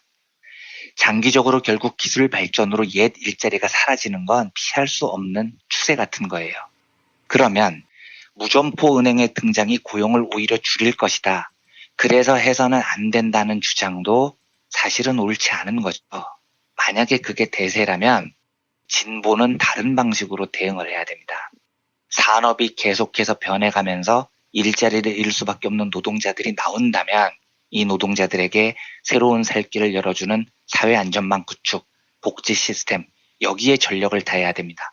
그리고 일자리가 줄어들면서 자본의 축적이 심해진다면 그걸 어떻게 분배를 할 것인가에 대한 고민을 해야 됩니다. 자동화를 하지 말자, 점포 줄이는 걸 막지 말자, 이건 대안이 아니라는 뜻이죠. 예. 제가 오늘 굉장히 길게 말씀드리고도 아직 반도 못 온 느낌인데요. 그만큼 이 문제는 단순한 문제는 아닌 것 같아요. 일단 오늘은 이 정도로 왜 이 아이디어가 나왔는지에 대한 제 나름의 배경 설명을 마치고요. 하루 쉬고 이틀 뒤에 구체적으로 어떤 쟁점들이 있고 반대하는 목소리에서 어떤 점들을 소중하고 귀담아 들어야 하는지에 대한 이야기도 이틀 뒤에 다시 한번 나눠보도록 하겠습니다. 예. 자, 이완배 기자님 오늘 말씀 잘 들었습니다. 네, 감사합니다. 운전자를 위한 꿀팁 7,000원 운전자 보험 카페. 알고 계세요? 교통사고가 나면 형사합의금, 벌금, 변호사 비용 이거 자동차 보험에서는 보장 못해요. 운전자 상해까지도 책임져드리는 7,000원 운전자 보험 카페. 버스, 택시, 트럭 등 영업용 차량 운전자를 위한 12,500원 운전자 보험 카페도 있습니다. 실손, 부모님 건강, 자녀 보험도 안내해드립니다. 02849-9730 연중무휴라 언제든 02849-9730. 올해는 책의 해라고 하지요. 오는 9월 수원 행궁동이 책 놀이터로 변신합니다. 전국의 지역 출판사들이 만든 맛깔난 책들이 한자리에 모이고 어린이 책 난장, 누구나 책방, 북 아트마켓에서 나만의 힙한 아이템을 찾을 수 있는 곳. 온나라 지역 책들의 한마당 2018 수원 한국지역 도서전이 9월 6일 행궁광장에서 시작됩니다. 책과 함께 놀아볼까요? 이 캠페인은 사람이 반가운 도시 휴먼시티 수원과 함께합니다. 스페이드 퀴즈입니다. 돌잔치, 채순잔치, 가게홍보, 체육대회, 창사기념일. 정답! 기념품! 문제를 끝까지 들으셔야죠. 이럴 때 사용하는 판촉물이나 기념품, 답례품, 단체 선물 등을 취급하는 전문업체로서 국민을 위해 제대로 일하는 언론과 정당에 후원을 하는 판촉물 전문업체는 어디일까요? 정답! 네피알! 네? 어디라고요? 네피알! 네, 정답입니다.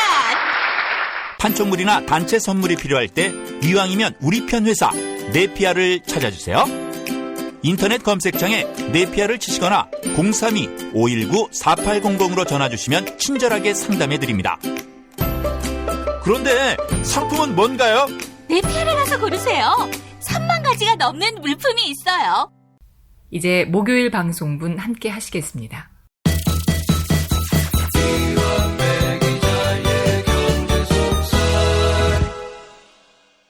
민중의 소리 이완배 기자 만나겠습니다. 이완배 기자님. 네, 안녕하십니까. 예. 자, 이완배 기자님. 은산 분리 완화에 관한 오늘 두 번째 시간 기대가 됩니다. 예. 네. 엊그저께 말씀드렸던 이야기 요지를 먼저 정리를 잠깐 하면요. 예. 저는 재벌자본에 대해서 매우 부정적인 시각을 갖고 있지만 그에 못지않게 금융자본이 지배하는 세상 또한 굉장히 위험하다고 봅니다. 이건 미국이나 영국의 사례를 보면 아주 쉽게 짐작할 수 있죠. 그래서 저는 은산분리 완화를 통해서 좀 참신한 중형자본이나 IT자본의 은행 진출이 필요하다라는 생각을 갖고 있어요. 그런 활로를 열어주자는 취지에서 해볼 만하다고 봅니다. 그런데 이게 무지하게 잘 될 것 같으냐? 만병통치약은 절대 아닙니다. 그리고 위험한 요소들이 상당히 많습니다. 이야기를 이렇게 시작을 해보죠. 만약에 지금 정부가 펼치고 있는 은산분리 완화를 박근혜나 이명박이 똑같이 했다면요. 그러니까 지금 정부의 정책을 그대로 카피해서 한 글자도 다르지 않게 박근혜나 이명박이 실현하려고 했다면 저는 장담하는데 목숨을 걸고 반대했을 겁니다. 그러면 지금은 왜 해볼 만하다고 생각하느냐. 이게 결국은 신뢰의 영역인데요. 박근혜나 이명박이 했다면 은산분리 완화는 은산분리라는 대원칙을 훼손하는 신호탄이 됐을 겁니다. 그런데 지금 정부가 한다면 적어도 은산분리라는 대원칙을 허물기 위해서 이 안을 도입하지는 않았다는 믿음이 있는 겁니다. 그런데 물론 믿음이라는 건 제도가 아니기 때문에 규정화된 명문이 아니니까요. 위험한 건 사실입니다. 그래서 은산분리 완화를 제도화할 때 여러 세심한 단서 조항이 필요한 거죠. 예. 지금 첨예하게 논쟁이 되고 있는 지점을 보면 결국 신뢰의 문제입니다. 정부 주장은 은산분리라는 대원칙을 고수하겠다. 그리고 인터넷 전문은행에 한해서 대주주의 사금과를 막는 철저한 보안 장치를 두고 대주주의 자격도 제한하고 재벌은 안 된다는 겁니다. 대주주하고 은행이 직접 거래하는 것을 막는 조항도 넣어서 은산분리의 대원칙을 훼손하지 않겠다라는 거죠. 예. 그런데 반대하는 목소리는 그걸 어떻게 믿느냐는 겁니다. 은산분리라는 대원칙에 아주 작은 구멍이라도 나면 이건 결국 재벌들의 금융 진출을 위한 첫 신호탄이 될 거다 이런 걱정인 겁니다. 예. 그래서 이 논쟁은 해결되기가 매우 어렵습니다. 신뢰의 문제니까요. 한쪽은 절대로 재벌들한테 길을 열어주지 않을 테니 우리를 믿어주세요라고 하는데 반대쪽은 그걸 못 믿겠습니다. 한국 재벌들 모르세요. 그 새끼들 틈만 보이면 어떻게든지 비집고 들어갈 새끼들입니다. 이렇게 반론을 하고 있는 형국이거든요. 보통은 이런 문제가 생기면 이렇게 해결을 합니다. 자, 우리가 말로 하는 약속은 믿을 수 없으니 법으로 명문화를 합시다. 이러면 해결이 돼요. 그런데 이 문제는 이것도 안 됩니다. 아무리 법으로 명문화를 해도 이번은 아니지만 언젠가 재벌들은 이번 은산분리 완화를 계기로 밀고 들어올 것이다. 이런 불신이 있거든요. 이 불신은 심지어 문재인 정부에 대한 불신이 아니고요. 수십 년 동안 이 나라 시스템을 분탕질쳐온 재벌들에 대한 시스템의 불신인 겁니다. 지금 정부야 안 그럴지 모르겠지만 5년 뒤 10년 뒤는 어떻게 보장할 거냐. 재벌들이 언론 총동원해서 달려들어요. 야, 과거에 너희 진보 정부도 혁신 성장을 위해서 은산분리를 완화한 적이 있는데 좀 더 하자는 게 뭐가 문제냐. 이럴 가능성이 없다고 볼 수 없거든요. 게다가 또 문재인 정부가 천년만년할 것도 아니고 말이죠. 그렇죠. 이제 임기는 3년 남았으니까요. 이게 더 걱정이 되는 겁니다. 이게 얼마나 위험한 문제냐면 우리 입장에서 생각하지 말고요. 상대 입장에서 생각을 해보면 훨씬 더 그 위험이 탁 와닿습니다. 지금 보수 언론이나 자유당 이런 애들이 인터넷 전문은행에 한해서 은산분리를 완화하자는데 엄청나게 찬성하잖아요. 축제 분위기죠. 그런데 냉정하게 보면 아직 국회에서 구체적인 법안이 만들어져야겠지만 어떤 법안이 만들어져도 이번 법안이 재벌들에게 딱히 이익이 될 가능성이 없습니다. 중소자본의 기회가 될 가능성은 있지만요. 그러면 자유당이나 조중동은 왜 좋아하는 거죠? 걔들이 진짜로 인터넷 전문은행 분야에서 혁신이 일어나서 새로운 금융문화가 만들어지고 이걸 좋아하는 걸까요? 택도 없는 소리입니다. 걔들은 그런데 관심이 없어요. 오로지 걔들이 보호하고 있는 건 지금 재벌들입니다. 재벌들의 이익만 중요한 집단들이에요. 심지어 쟤들은 금융자본의 이익도 별로 보호하려고 하지 않습니다. 과거에 엘리언 매니지먼트하고 삼성 재벌하고 붙었을 때 생각해 보십시오. 그렇게 오랫동안 미국 만세 부르면서 미국 빨던 놈들이 삼성하고 붙으니까 야, 국내 최대 기업을 미국 자본에 빼앗길 수 있겠냐 이러면서 애국심으로 똘똘 뭉쳐가지고 미국 자본 몰아내자 이지랄 했었던 놈들이라고요. 그러면 이상하잖아요. 그런 놈들이 왜 재벌들한테 딱히 이익도 되지 않는 인터넷 전문 은행 은산분리 완화를 이렇게 좋아할까요? 이유는 하나입니다. 진짜로 쟤들은요. 이번 은산분리 완화가 언젠가 재벌들이 금융을 소유하는 것을 가능하게 하는 돌파구가 될 거라고 보는 겁니다. 그리고 걔네들은 언젠가 그걸 추진할 거예요. 그러면 이게 위험할까요? 무지하게 위험합니다. 그래서 진보 진영에서 은산분리 완화에 목숨을 걸고 반대하는 핵심 대목이 여기에 있는 겁니다. 자, 또 한 가지요. 지금 자유당이나 보수 언론이 은산분리 완화를 찬성하는 데에는 아주 국지적으로 보일지 모르겠지만 굉장히 중요한 이슈가 걸려 있습니다. 뭐냐면 삼성과 이재용의 이익이 걸린 대목이 있기 때문입니다. 우리가 지금 이 이슈를 은산분리라고 불러서 그런데 사실 대원칙을 넓게 이야기하자면 금산분리라고 불러야 하는 거죠. 그러니까 은행하고 산업만 분리돼야 되는 게 아니고 은행 전반을 포함한 금융과 산업도 분리가 돼야 됩니다.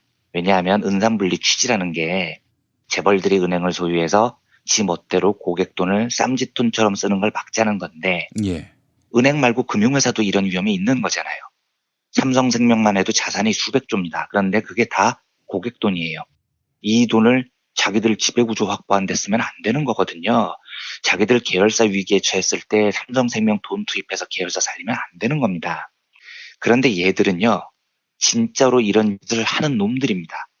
1990년대 후반에 이건희가 자동차에 미쳐가지고 IMF 직전에 삼성 자동차 설립했다가 국가경제 진짜 한번 말아먹을 뻔한 적이 있었잖아요. 취미로 끝내야지 취미를 경영에 붙여놓는 또라이 짓을 하면 이런 일이 벌어지는 겁니다. 그런데 당시에 이 부실 기업이었던 삼성 자동차에 삼성생명이 돈을 빌려줍니다. 얼마나 빌려주느냐? 무려 5,400억 원을 빌려줘요. 1990년대 후반 5,400억이 얼마나 큰 돈이었습니까? 예. 그러니까 이 미친 새끼들이 고객이 노후 자금이라고 믿고 맡긴 돈을 이건희 자동차 놀이에 갖다 바친 겁니다. 금융회사가 대출을 할 때에는 대출 심사라는 걸 해야 돼요. 그런데 삼성생명이 삼성자동차에 5,400억을 꼬나박으면서 대출 심사를 제대로 했겠습니까? 회장님이 지시한 건데요.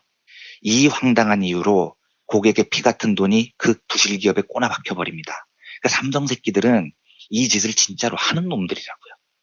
그래서 우리나라는 은산분리뿐만 아니고 금산분리라는 대원칙이 있는 겁니다. 제도적으로는 좀 복잡해서 오늘은 생략하겠지만 지금 우리나라가 만든 금산분리 대원칙은 산업자본에 해당하는 지주회사가 금융계열사를 소유할 수 없다 뭐 이렇게 돼 있어요. 예.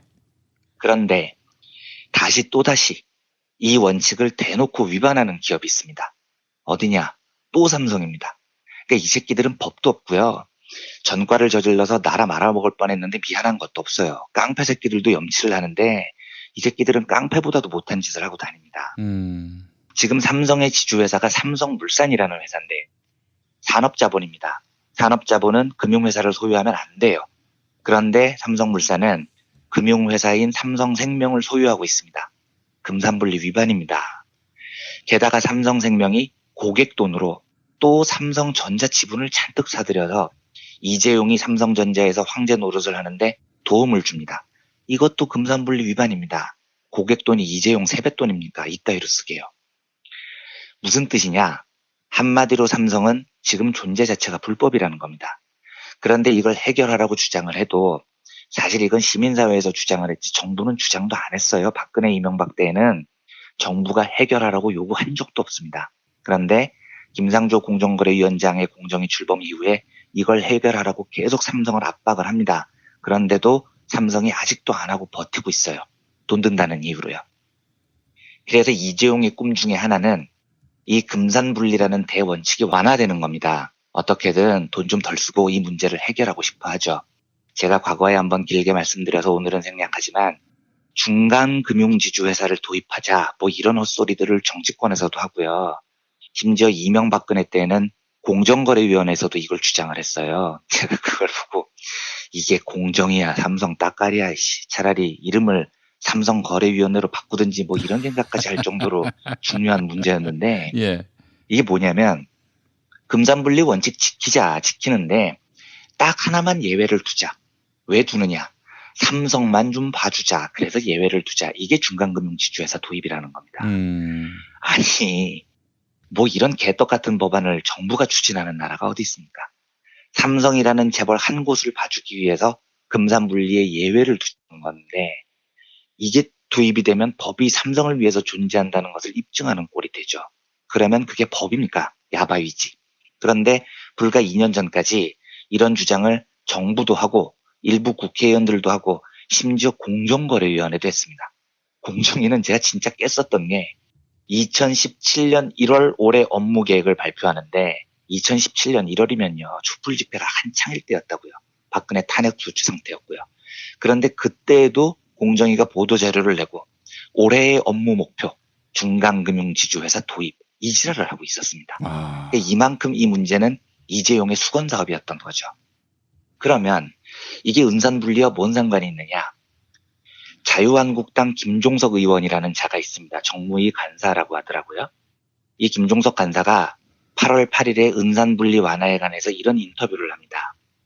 정부의 규제 완화 방침은 늦었지만 환영한다. 이러면서요. 뒤에 이렇게 덧붙여요. 은산분리보다 넓은 개념인 금산분리 규제 또한 시대에 뒤떨어진 발목을 잡는 낙후된 규제이므로 추가로 규제 완화에 움직일 것이다. 라고 이야기를 합니다. 섬뜩하지 않습니까? 저는 섬뜩하던데요. 이게 바로 자유당과 보수 언론이 진짜 노리는 바라고요.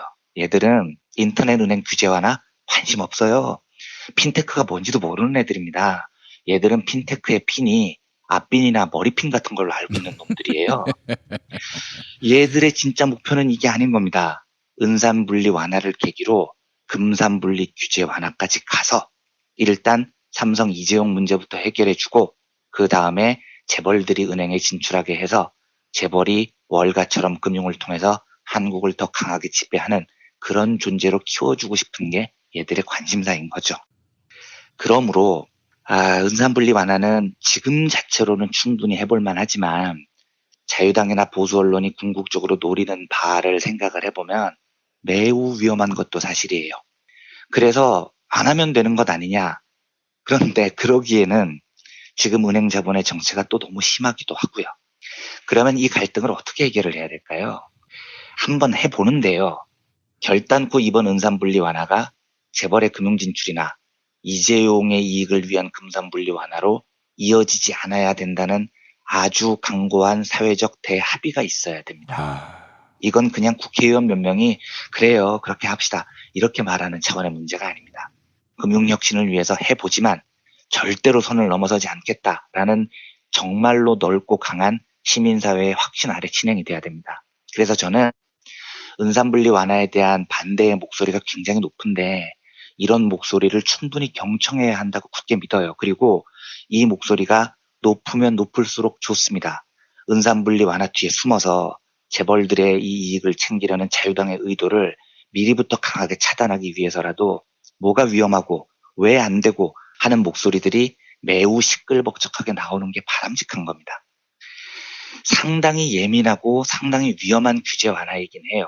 하지만 저는 해볼만 하다고 생각하는 쪽이고요. 유일한 전제는 은산분리라는 대원칙이 훼손되지 않는다는 전제에서 그렇다는 겁니다. 벌써 여러 반대의 목소리가 나오면서 국회의원들의 움직임도 조금씩 변하죠. 그러니까 박영선 의원 같은 분은 산업자본의 은행 지분 소유 한도를 자유당은 50%까지 하자고 하고 민주당에서는 34% 정도를 생각하는 모양인데 박영선 의원은 25%까지 낮추는 안을 내세웠더라고요. 그런데 몇 퍼센트가 정답이다 이 이야기를 드리려는 게 아니고 박영선 의원이 이 안을 내세우면서 한 말이 이겁니다. 혁신성장과 규제 완화라는 이름으로 은산분리의 기본 원칙이 무너져서는 안 된다. 우선 제정한 대로 시도해 볼만 하지만 무엇보다 은산분리 완화 이후 은산분리의 원칙이 훼손되지 않도록 철저한 감시와 금융감독이 이루어져야 할 것이다. 이런 발언을 합니다. 이게 제가 100% 동의하는 의견이기도 합니다. 예. 논의가 많이 시끄러울수록 실제로 법이 제정되는 과정에서 더 많은 보완책들이 들어가게 될 겁니다. 그리고 은산분리라는 대원칙의 중요성을 국민들이 가슴 깊이 공감해가는 과정도 반대의 목소리 속에서 생기는 겁니다. 아무튼 더 많은 논의들이 계속해서 이어지면서 은산분리라는 대원칙이 강고하게 지켜진다는 전제 아래에 이 제도가 성공적인 실험이 됐으면 하는 바람입니다. 은산분리 완화에 대한 이완배 기자님의 소신, 판단 여러분들이 충분히 이해가 되셨을 거라고 생각이 됩니다. 네, 그냥 저의 이 정도의 의견을 가지고 있는 사람의 의견이니까요. 예. 그렇게 좀 편하게 받아주셨으면 합니다. 그래요. 하여간 공적 감시 기능도 확대를 해놔야 할 테고요. 무지하게 중요한 거죠. 그 부분이야말로 은산분리 완화 못지않게 중요한 대목이라고 저는 생각합니다. 예. 또 고객의 예금을 은행 주는 당연하지만 대통령도 탐내지 않는 그런 공적 감시 시스템. 그러니까 이명박 같은 사람이 또 대통령이 돼가지고 그 은행 돈까지 기업 돈이니까 인마이 포켓하려는 그런 시도 못하게 하도록 공적 통제를 해야 되겠다 하는 생각 해봤습니다. 예. 자, 이완배 기자님 오늘 말씀 잘 들었습니다. 네, 감사합니다.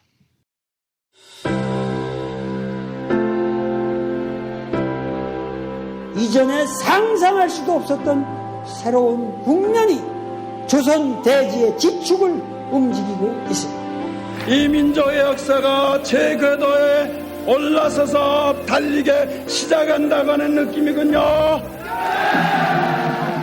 문익환이 가르쳤고 도울이 배웠던 학교, 한신대학교 신학대학원. 꿈을 현실로 살아간 선구자를 양성하는 한신신학은 촛불혁명과 한반도 종전선언 이후의 세상을 준비하고 있습니다. 한신신학을 통해 세계의 신학을 깊이 연구하고 더 나아가 시대의 예언자의 길을 걷고자 하는 모든 분들을 환영합니다. 이 새 시대는 문익환 씨의 힘으로 열리는 것이 아니라 바로 여기 모인 여러분들의 힘으로 열리는 거예요. 한신대학교 신학대학원 홈페이지나 02-2125-0108로 문의하실 수 있습니다.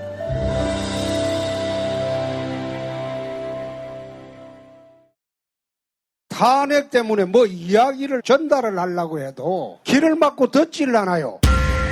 회족 수준으로 쪼그라든 한국 보수. 회생의 길은 과연 있을까? 변화된 정치 환경, 갈 길 잃은 보수에게 새로운 희망을 제시한다.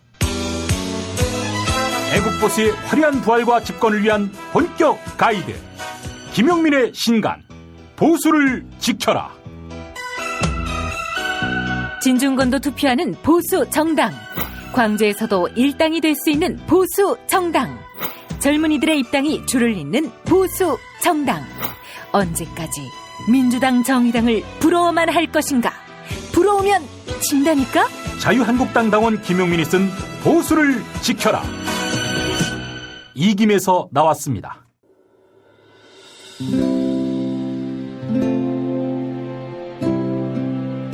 문익환 목사님은 우리 남북 관계에 있어서도 큰 정기를 마련해 주셨습니다.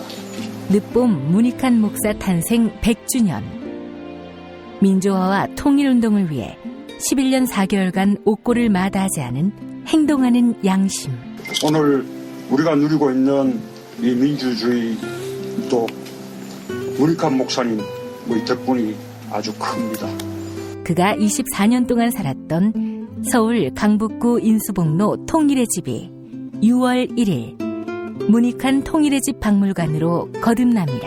사람들이 이렇게 항상 북적북적 이렇게 했던 공간이라 아버지한테만 아니라 우리 모두들한테 굉장히 큰 의미가 있는 통일의 역사를 기억하며 통일의 길을 모색하는 문익환 통일의 집 박물관 기념사업 추진위원으로 함께해 주시겠습니까?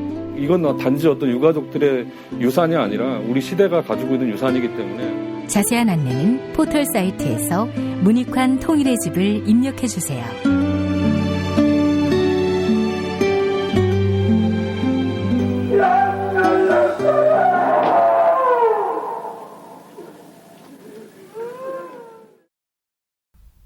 이제 금요일 방송분 함께 하시겠습니다.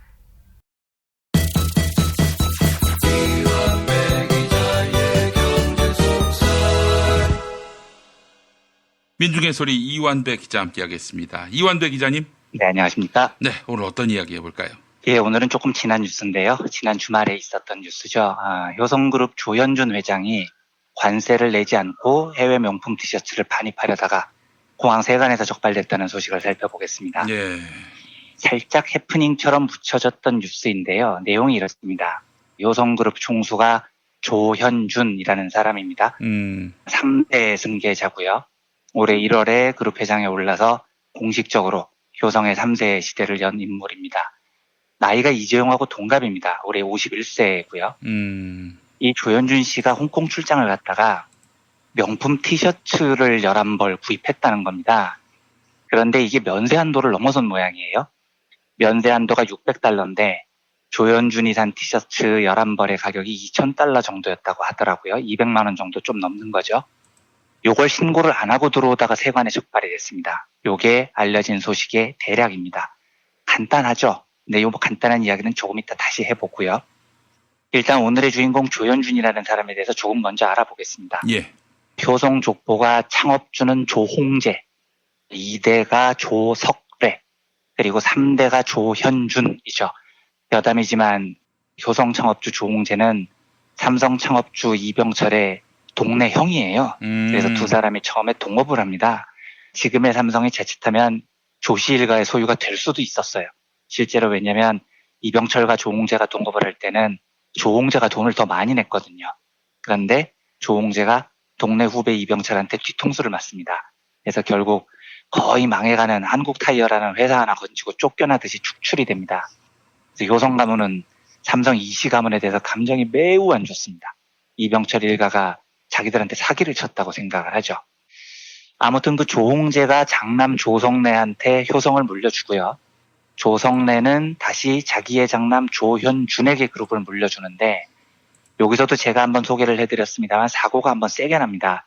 이 조현준의 동생이 조현문이라는 사람인데 우병우가 한참 떠올랐을 때 그 소개가 됐죠. 형 조현준하고 동생 조현문하고 피 튀기게 한판 대결을 벌이는데 흔한 형제의 난이라는 거죠. 여기서 장남이 승리를 거두고 3대 승계자가 됐습니다. 이 싸움에서 우병우는 왜 등장하느냐? 장남과 차남의 싸움에서 우병우가 차남편 변호사가 돼요. 참고로 이 장남과 싸운 차남 조현준이라는 사람은 미국에서 변호사 자격증을 땄던 사람이고 1988년 대학가요제에서 무한궤도라는 그룹으로 대상을 받았습니다. 고 신해철 씨하고 함께 음악을 했던 사람이죠. 아, 그랬죠. 네, 신디사이저를 연주를 한 인물이에요. 그러니까 지금 이 사람은 보면 미국에서 변호사 따고 건반 두드리는 거 좋아하고 약간 미국식 자유주의에 물든 젊은 영혼이었던 겁니다. 그런데 이 자유주의적인 영혼이 나중에 그룹에 들어와서 일을 배우는데 자기가 보기에도 개판도 이런 개판이 없었던 겁니다. 미국에서 공부할 때는 미국 기업들은 절대로 이러지 않았는데 효성은 뭐 허구한 날 횡령해, 맨날 족벌해, 회사 돈은 그냥 지 주머니 쓰듯이 쓰고 이게 기업이냐 마피아냐 이런 생각이 든 겁니다. 그래서 차남의 아버지한테 이런 거 없앱시다 이런 거 건의를 많이 했다고 해요. 그래요. 그런데 아버지가 니나 잘해 뭐 이렇게 찍어버린 거죠. 그리고 형한테 밟히고 그래서 차남이 쫓겨나요. 그런데 그냥 고분고분 쫓겨나면 형제의 난이 아닌 거죠. 쫓겨나면서 자기가 회사에서 보고 들었던 온갖 족벌 경영, 비리, 횡령 이런 자료를 다 들고 나가서 이걸 검찰에 싹 다 꼰지릅니다. 고소 고발 건수가 10건이 넘었어요. 그리고 요 소송을 담당했던 변호사가 우병우였습니다. 2014년 일인데 맞아요. 조현문이 아버지하고 형을 쓰러뜨리겠다는 불타는 복수심으로 당시로는 제일 잘 나가던 아주 날선 칼잡이를 뽑아 쓴 거죠. 그런데 우병우가 이 사건을 맡고 조금 지나서 청와대 수석이 돼버립니다. 그리고 박근혜 정부의 실세가 되죠.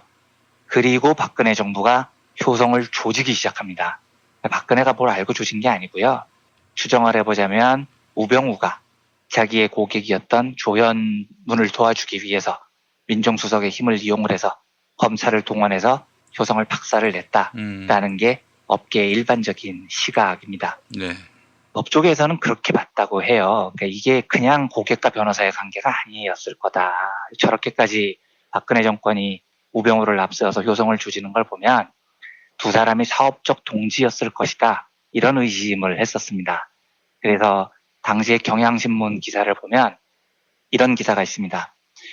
조현문 부사장과 우병우 수석이 단순한 의뢰인과 변호사 관계를 넘어서 사업적 동지라는 의심이 든다는 것이다. 검사 출신의 한 변호사는 27일 조 전 부사장이 우 수석에게 정상적인 수임료만 지급했다고 보기엔 우 수석의 사건 처리가 매우 집요하다며 양측 사이에 오간 자금 내역 등을 추적해 볼 필요가 있다고 말했다. 이런 기사가 있어요. 사실 요 이야기는 우병우의 재판에서 별로 많이 이야기가 나오지 않고 있던데 뭐 아무튼 이런 일이 있습니다. 이게 사실이라면 우병우와 조현문의 관계도 무지한 뇌물 수수와 뭐 이런 게 이제 들어가는 거죠. 조현준, 조현문 형제들 개싸움은 이 정도로 소개를 마치고요. 그런데 왜 조현준 회장이 티셔츠 11벌을 들여온 게 문제가 되는지를 지금부터 살펴보겠습니다. 예. 사실 이게 나쁜 짓이죠. 나쁜 짓인데 나쁜 짓 규모치고는 조금 짜치죠. 그러니까 재벌 총수들 부도덕성이 드러난 단면이어서 그렇지 티셔츠 11벌 가격이 $2,000예요. 200만 원이 좀 넘습니다. 물론 우리 같은 사람이 보기에 티셔츠 한 벌에 20만 원 한다는 게 좀 짜증나긴 하지만 다른 우리나라 재벌들이 저지른 악행에 비하면 이건 세 발의 피 같은 겁니다. 아주 청빈한. 그렇죠. 네, 뭐 그런 겁니다. 그리고 제가 이 부자들의 이런 행태를 절대 옹호하는 게 아니고요. 다만 이 정도 규모면 그냥 좀 산다는 부자들도 다 이런 짓을 하고 삽니다. 우리나라 부자들 대다수가 재벌까지 안 가도 세금 제대로 내고 부자 된 사람들이 아니잖아요. 이 사람들 외국 한번 갔다 오면 티셔츠 10몇 벌씩 사가지고 라벨을 떼버리고 입도노처럼 위장해서 들어오는 놈들도 많고요. 명품 시계 몇 천만 원짜리 면세로 사서 그냥 아예 지 것처럼 차고 들어오는 놈들도 있어요. 그러니까 세금 안 내려고 발광한 놈들이 한둘이 아니라는 겁니다. 예. 그런데 나쁜 짓이긴 하지만 생각해보면 있을 수도 있어 보이는 이 작은 일이 이상한 일로 번져나갑니다. 조현준이 200만 원어치 티셔츠를 들여오다가 세관에 걸렸는데 보통 이러면 어떻게 하냐면요. 세금을 냅니다. 세금을 내면 그 티셔츠 그냥 돌려받아요. 이거 뭐 전과가 생기고 이런 것도 아닙니다. 아주 간단한 거라고요. 그러면 면세 한도가 $600인데 60만 원 정도고요. 조현준은 $2,000, 200만 원어치 티셔츠를 들여왔단 말이에요. 면세 한도 초과한 게 기껏해야 140만 원 정도밖에 안 됩니다. 이 경우 관세 내버리면 됩니다. 한 100만 원 정도만 내면 그 티셔츠 다 돌려받을 수 있습니다. 그리고 별 문제도 없었을 거예요. 아주 간단히 끝날 일이었다고요. 그런데 조현준 회장이 어떻게 하냐면 걸리고 나자마자 그러면 나는 관세 안 내고 반품할게요 하고 $2,000어치 티셔츠를 홍콩으로 돌려보내버렸습니다. 너무 이상하잖아요. 도대체 왜 그런 거죠? 그냥 100만 원 관세 내면 해결될 문제를 왜 반품을 선택했을까요? 여기서부터 추정의 영역입니다. 만약 지금까지 들려드렸던 스토리가 단지 공항에서 관세를 신고하지 않은 문제였다면 뭐 나쁜 일이지만 별일 아닙니다. 그런데 만약에 이 스토리가 횡령 이런 단어로 이어지면 문제가 완전히 달라집니다. 무슨 말이냐? 조현준이 티셔츠를 구매했을 때 사용했던 카드가 개인 카드가 아니고 만약에 회사 법인카드였다면 여기서부터는 세관 통관의 문제가 아니고 회사 돈을 횡령한 문제가 돼버립니다. 그러네요. 예. 물론 이게 횡령이라고 해봐야 법인카드로 티셔츠 $2,000 긁은 거니까 뭐 나쁜 짓인데 이게 뭐 또 크게 문제가 되나 이런 생각이 들 수도 있어요. 왜냐하면 법인카드로 골프 치고 룸사롱 가서 긁고 하는 놈들 많거든요. 심지어 강규형인가? 그 KBS 이사했던 놈은 애견 카페에서 법인카드로 300만 원을 긁었다는 거 아닙니까? 예. 그러니까 재벌 총수가 티셔츠 한 200만 원 법인카드를 긁었다 해도 나쁜 짓이지만 그게 뭐 또 죽일 일이냐 이렇게 볼 수 있죠. 그런데 조현준 같은 경우는 이게 이렇게 간단한 문제가 아닙니다. 조현준은요. 지금 회사 법인카드를 개인 용도로 펑펑 썼다는 혐의가 걸려서 재판을 받고 있습니다. 이 확인된 액수가 무려 16억 원어치예요. 법인카드를 지 멋대로 긁어서 이미 1심에서 유죄 판결을 받았습니다. 징역 1년 6개월에 집행유예 3년입니다. 이것도 이야기하면 되게 긴데 법인카드 횡령이라는 게요. 증명하기 어려운 범죄입니다. 예를 들면 강규형의 애견 카페도요. 우리가 보기엔 너무 횡령이잖아요. 말도 안 되는 거잖아요. 그런데 강규형은 그렇게 반론을 합니다. 나 애견 카페에서 업무를 봤다. 업무를 위한 사색을 했다. 이렇게 주장을 합니다. 듣기로는 개소리인데 법으로 가면 다툼의 여지가 있어요. 이만큼 법인카드 유용은 횡령을 입증하기가 매우 어렵습니다. 국세청에서 예를 들어서 특정 회사에 세무조사를 나가면 제일 논란 대상이 되는 게 업무 추진비, 뭐 접대비 이런 거거든요. 법인카드를 긁었는데 그 돈이 업무를 위해서 쓴 거냐, 접대를 위해서 쓴 거냐, 아니면 이 개인적으로 유용했느냐, 이게 판단이 아주 어려워요. 그러니까 국세청은 어떻게 생각을 하냐면 일단 주말에 법인카드가 긁혀 있으면 의심을 합니다. 그런데 소명을 요청을 하면 답을 어떻게 하느냐. 나 주말에 바이어 만났어요. 나 주말에 애견 카페 가서 업무 봤어요. 이렇게 주장을 하면 이걸 횡령으로 걸기가 아주 애매해진다는 거죠. 그런데도 1심 법원에서 조현준이 법인카드 16억 원을 펑펑 긁은 것을 최종 확정했다는 이야기는 애매한 거 다 빼고도 정말로 위법 사실이 명확한 최소한의 금액이 무려 16억 원이라는 이야기예요. 이 말은 실제로 조현준이 자기 개인을 위해서 법인카드 펑펑 긁은 규모는 최소한 수십억 원이 넘을 가능성이 높다는 거죠. 물론 이것 말고도 조현준은 수백억 원대 배임 걸려 있고요. 계열사 부당 지원 걸려 있고요. 비자금 조성, 편법 미술품 거래 등등등 지금 다 2심 재판에 걸려 있습니다. 1심에서 저 법인카드 16억 원 유용을 조현준은 심지어 인정을 합니다. 잘못했어요 하고 반성까지 했어요. 그러니까 적어도 조현준은 법인카드를 지 마음대로 쓴 것에 대해서는 범죄 사실이 확정입니다. 그런데 지금 이 재판이 검찰의 항소로 2심으로 넘어가 있는데 2심 최종 선고가 언제냐? 9월 5일이에요. 20일도 안 남았습니다. 그리고 검찰이 조현준한테 징역 5년을 지금 때려놓은 상태라고요. 자, 그럼 정리를 해보죠. 지금 조현준은 법인카드 유용의 횡령으로 집행유예 상태고요. 곧 2심 재판을 받는데 이 와중에 또 법인카드로 홍콩에서 200만 원어치를 긁었다? 그런데 이게 재수없이 세관에 걸렸다? 이게 알려지면 2심에서 어떤 영향을 주겠습니까? 굉장히 2심에 큰 영향을 미칩니다. 실형 나올 확률이 너무 높아지죠. 왜냐하면 지금 집행유예 상태거든요. 집행유예 상태인데 반성을 안 하고 또 법인카드로 긁고 다녔다는 사실이 확인되면 2심에서 굉장히 위태로워지는 겁니다. 이래서 고작 200만 원어치 티셔츠를 하고 세간에 100만 원만 내면 해결될 문제를 황급히 홍콩으로 돌려보냈다는 게 제가 갖고 있는 합리적인 의심입니다.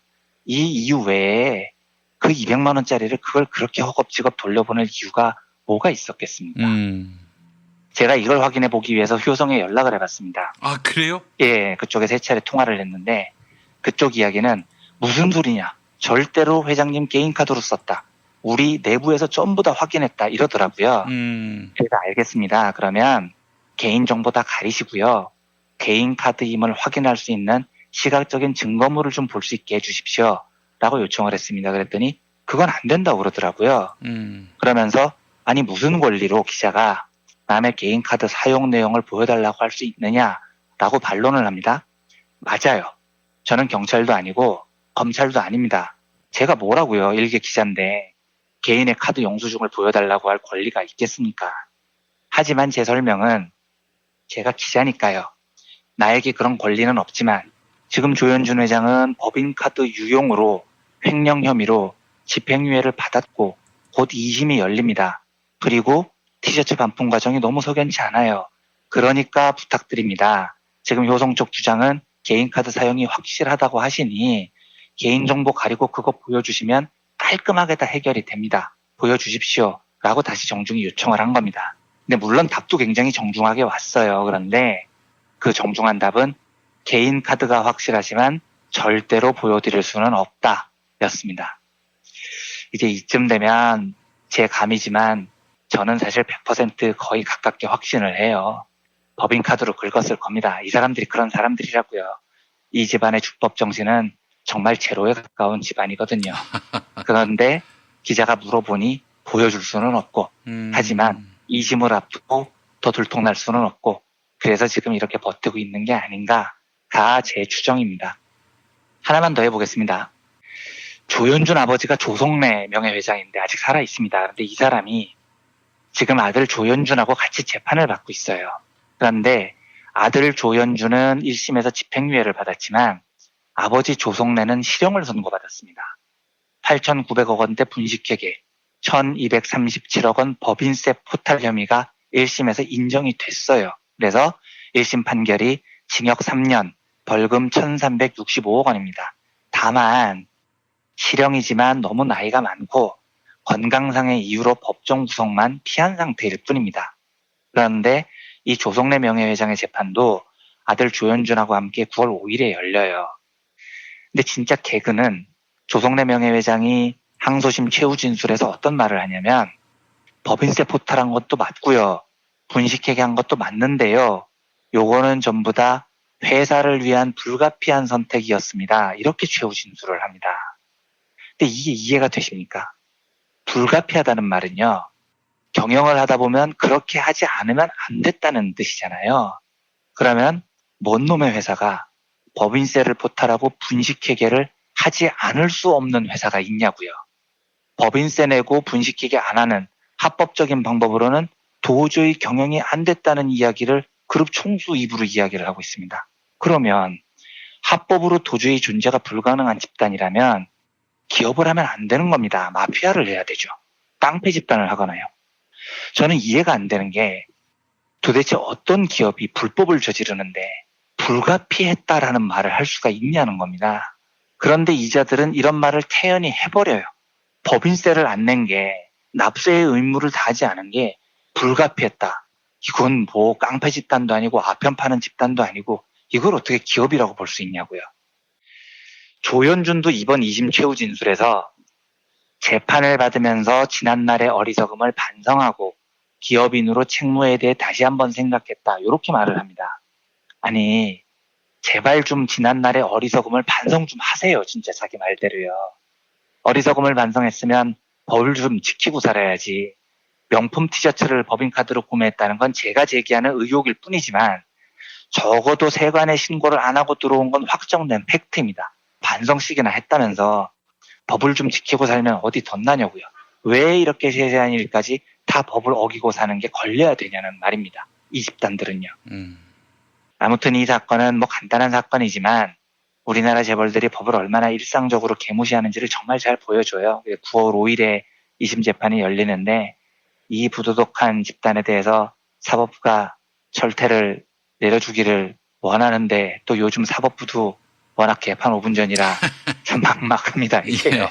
예, 이 나라의 적폐가 이렇게 무섭습니다. 그래서 적폐 청산에 국민들의 피로감을 느낀다 이런 말 하면 사실 좀 그런 거예요. 개혁을 위해서 청산해야 할 것이 너무 많은 거고요. 이 사실을 우리 시민사회가 계속 자각하고 부도덕한 자들을 응징하는 적폐 청산 작업이 계속돼야 된다는 사실을 새삼 되새기면서 오늘 브리핑을 대충 정리하겠습니다. 알겠습니다. 이완배 기자님 말씀 잘 들었습니다. 네, 감사합니다. 부모님의 생신이나 기념일엔 이제 다들 아시죠? 오직 부모님만의 주인공으로 하는 세상에 다시 없을 고품격 회고록을 민중의 소리가 특별 제작해드립니다. 한평생 가족을 위해 헌신해 오신 부모님을 위해 아주 오래 기억에 남을 뜻깊은 선물. 기억의 책 만민보 지금 바로 신청하세요. 문의전화 1877-1419 1877-1419 민중의 소리.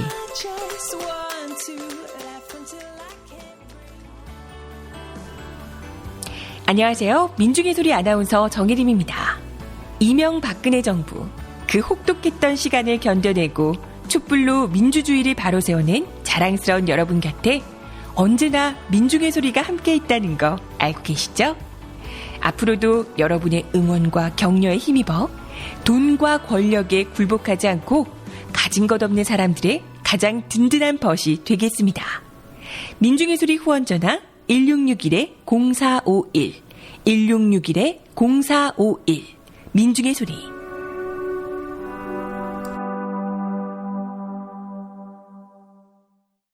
지금까지 김용민 브리핑, 이완배 기자의 경제의 속살, 주간방송 종합편과 함께 하셨습니다.